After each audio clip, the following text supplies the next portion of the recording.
अनंत प्रतीक्षा ने लिखा है, अगर कोई ध्यान करता है तो निश्चित ही ध्यान के लाभ उसे मिलते हैं, लेकिन क्या उसके ध्यान करने से ये लाभ उसके परिवार के लोगों को भी मिलते हैं?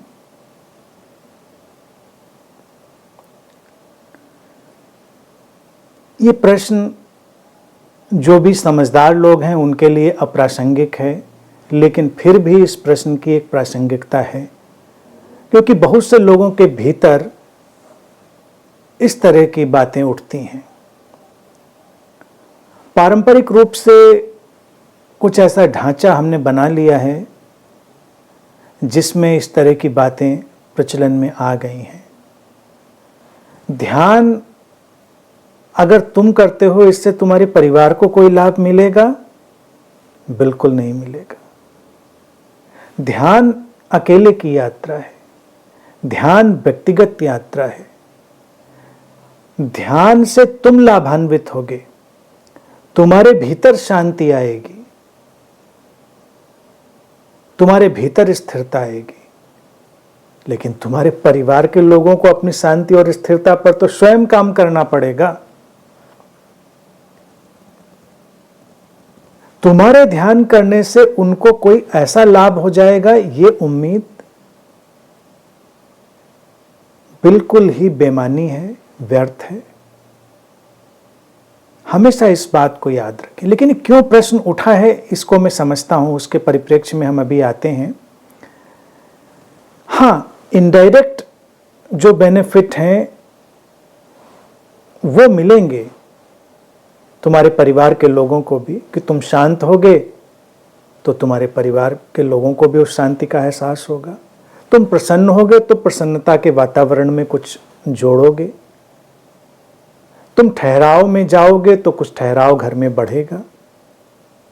लेकिन अगर तुम्हारा कोई भी प्रियजन है, वो कुंठित है, किसी भी तरह के दुख में है, किसी भी तरह की उलझन में है, तो उसे अपनी इस कुंठा, इस दुख, इस उलझन को तो खुद ही सुलझाना पड़ेगा। तुम्हारे ध्यान से उसको कोई लाभ होगा, इस तरह का डायरेक्ट ऐसा बिल्कुल भी नहीं होता। लेकिन लोगों में पारंपरिक रूप से ये बात चलती रही, इसीलिए ये प्रश्न उठ जाता है कई लोगों के मन में। कई लोगों को ये बता दिया जाता है कि भाई तुम ये मंत्र जपो तो तुम्हारा तो कल्याण होगा ही, तुम्हारे परिजनों का, प्रियजनों का भी कल्याण हो जाएगा। तो हमको लगता है अच्छा, तो बड़ी बढ़िया बात है, हम मंत्र जप लेते हैं और हमारे परिवार के जनों का भी कल्याण हो जाएगा। उसी फार्मूले को हम ध्यान पर लगाते हैं कि हम ध्यान कर लेते हैं, हम 10 मिनट ध्यान करते हैं तो चलो 10 मिनट अपने बच्चों के लिए कर देंगे, 10 मिनट हस्बैंड के लिए, वाइफ के लिए, इनके लिए, उनके लिए। तो ध्यान कोई ऐसी चीज तो है नहीं।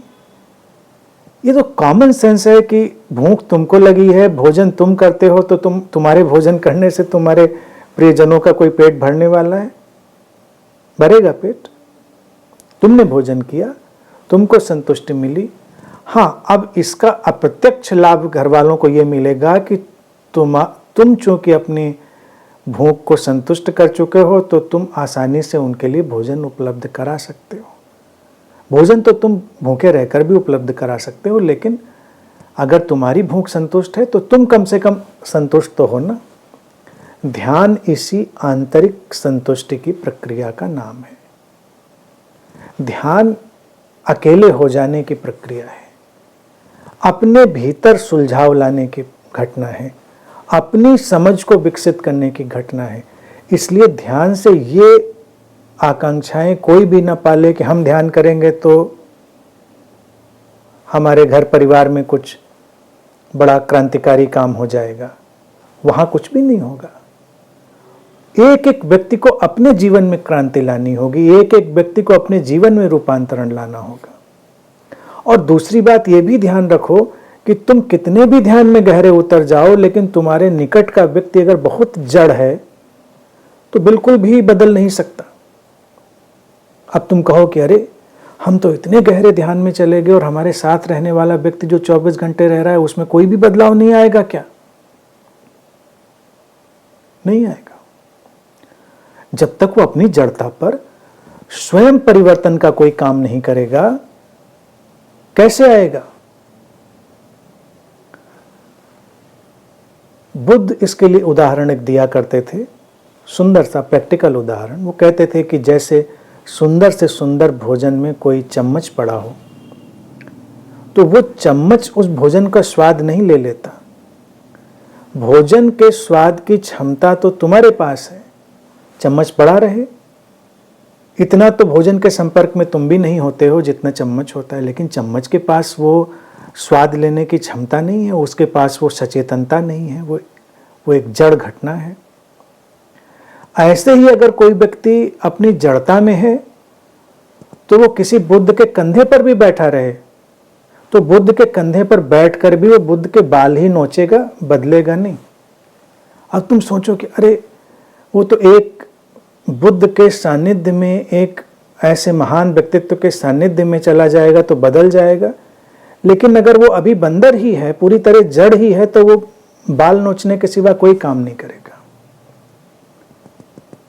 बदलाव अपना चुनाव है व्यक्ति का।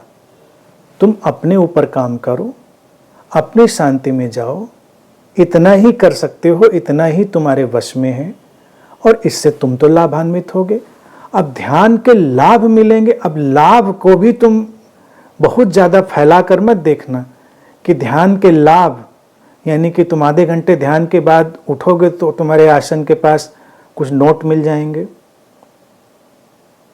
कई लोगों की ऐसी आकांक्षा छुपी हुई मुझे लगती है कि ध्यान के बाद जब उठें और इधर उधर थोड़े से हाथ लगाएं तो 2-4 नोटों की गड्डियां आ जाएं, तब तो कहना ही क्या। लेकिन नहीं गड्डियां तो 2-4 नोट ही हाथ में आ जाएं तो ध्यान का क्या लाभ हुआ। अच्छा, नोटों को जाने दो तो उनके काम बन जाएं, उनकी बीमारियां ठीक हो जाएं, उनके ये सब अवरोध हट जाएं। बीमारियां ठीक होती हैं, लेकिन ये ध्यान के इंजेक्शन से नहीं होती। बीमारियां ठीक होती इसलिए क्योंकि तुम शांत होते हो। शरीर और मन का एक रिश्ता होता है। जब तुम्हारा मन शांत संतुलित हो गया तो शरीर उसको उसी तरह से रिफ्लेक्ट करता है। लेकिन ध्यान कोई इंजेक्शन या टैबलेट नहीं है कि तुमने खाई और कोई खास बीमारी ठीक कर ली, ऐसा नहीं होता। तुम्हारे शांति के रिफ्लेक्शन में स्वास्थ्य आ जाता है।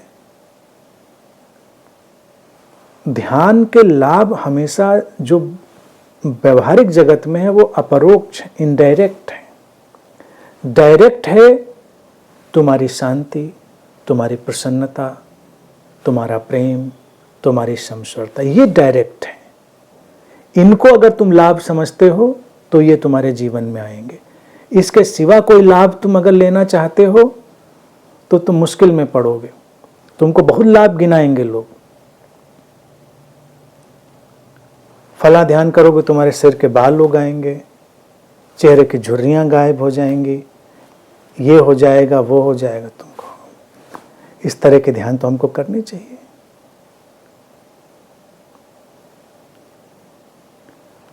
ध्यान पूछा है नीरू ने कि क्या ध्यान का मतलब प्रेयर होता है? ध्यान और प्रार्थना में कोई भेद नहीं है, लेकिन प्रेयर का मतलब क्या? ध्यान और प्रार्थना को हम एक ही तरह से देख सकते हैं, लेकिन प्रार्थना का मतलब क्या? हाथ जोड़कर कुछ कहना, हे भगवान ये कर दो, हे भगवान वो कर दो, ऐसा कर दो, वैसा कर दो, ऐसा ना करो, वैसा ना करो। प्रार्थना ये है। प्रार्थना है अपनी शांति में ठहरकर जीवन के प्रति गहरे अनुग्रह से भर जाना, डीपेस्ट ग्रेटिट्यूड में चले जाना। प्रार्थना है अपने शिकायती चित्त को विदा कर देना। जो लगातार कंप्लेन करने वाला माइंड है उसको ड्रॉप कर देना, उसको गिरा देना, जीवन के स्वीकार में जीने लगना। प्रार्थना वो है। प्रार्थना कुछ मांगना, जांचना, सुधारने की कोशिश करना ऐसा नहीं है। प्रार्थना तो समग्र स्वीकार की दशा है। अब तुम्हारे घर के दरवाजे पर एक कुत्ता बंधा है या सड़क वाला चलकर आ जाता है, तुम रोज प्रार्थना करो, हे भगवान इसको हिरन बना देना, और फिर तुम कुछ दिन के बाद कुंठित होकर कहो कि इतनी प्रार्थनाएं मैंने करी लेकिन कुत्ता अभी तक हिरन नहीं बना। प्रार्थना कुत्ते को हिरन बना देने की कोशिश नहीं है। रोज रोज हाथ जोड़कर नाक रगड़कर ये मांगना नहीं है अस्तित्व से कि ये जो रोज हमारा घर के दरवाजे पे कुत्ता आता है, क्या इसकी दशा है, इसको हिरन बना दीजिए, क्योंकि तुम्हारी निगाह में हिरन अच्छा है, अस्तित्व की निगाह में कुत्ता बुरा तो है नहीं। प्रार्थना है कुत्ते को कुत्ते जैसा स्वीकार कर लेना, हिरन को हिरन जैसा स्वीकार कर लेना। ये आकांक्षा कि कुत्ता बदल जाए, ये प्रार्थना नहीं है। प्रार्थना है कुत्ते को कुत्ते जैसा एक्सेप्ट कर लेना। प्रार्थना एक्सेप्टेंस है, प्रार्थना ग्रेटिट्यूड है, प्रार्थना एम्प्टीनेस है, प्रार्थना तुम्हारी पीस है, प्रार्थना तुम्हारी झुकने की कला है, वही ध्यान भी है। लेकिन जिन प्रार्थनाओं से लोग परिचित हैं वो प्रार्थनाएं हैं कुछ मांगने जांचने की कोशिशें, वो प्रार्थनाएं नहीं होती। क्योंकि तुम कहते हो प्रार्थनाएं फलीभूत होती हैं, तो कौन सी प्रार्थना फलीभूत होती है? कि तुम कुछ मांगते रहते हो कि हे गुरु जी, हे भगवान, जो तुम कहना चाहो। हे, हमारे संपर्क में लोग आ जाते हैं तो बड़ी मुश्किल में पड़ जाते हैं, मेरे पास आते हैं कि आप ईश्वर अस्तित्व, उसका नाम नहीं लेते, परमात्मा भगवान, तो कहते हैं हे अस्तित्व, हे प्रकृति, ऐसा कर देना। कुछ लोगों को कुछ भी समझ में नहीं आता, तो मुझसे कह रहे थे आपको सुन लेने के बाद तो इतना कंफ्यूज हो गए कि किसी मुश्किल में पड़े तो समझ में नहीं आए प्रार्थना किससे करें। तो हमने कहा भाई जो भी सुन रहा हो वही सुन ले हमारी प्रार्थना। इस तरह की दशा में लोग पहुंच जाते हैं। प्रार्थना किसी को सुनाने के लिए नहीं है, कोई गॉड, कोई खुदा, कोई पैगंबर, प्रॉफिट, किसी को सुनाने के लिए देवी देवता को प्रार्थना नहीं है, कोई सुनने वाला कहीं है भी नहीं। प्रार्थना अपनी शांति, स्वीकार, स्थिरता में ठहर जाने की एक प्रक्रिया है। वो प्रार्थनाएं फलीभूत होती हैं। जीवन में जो परिणाम आते हैं वो हमेशा इनडायरेक्ट, अपरोक्ष आते हैं। डायरेक्ट तो केवल शांति, समस्वरता और प्रसन्नता ही होती है। समझे?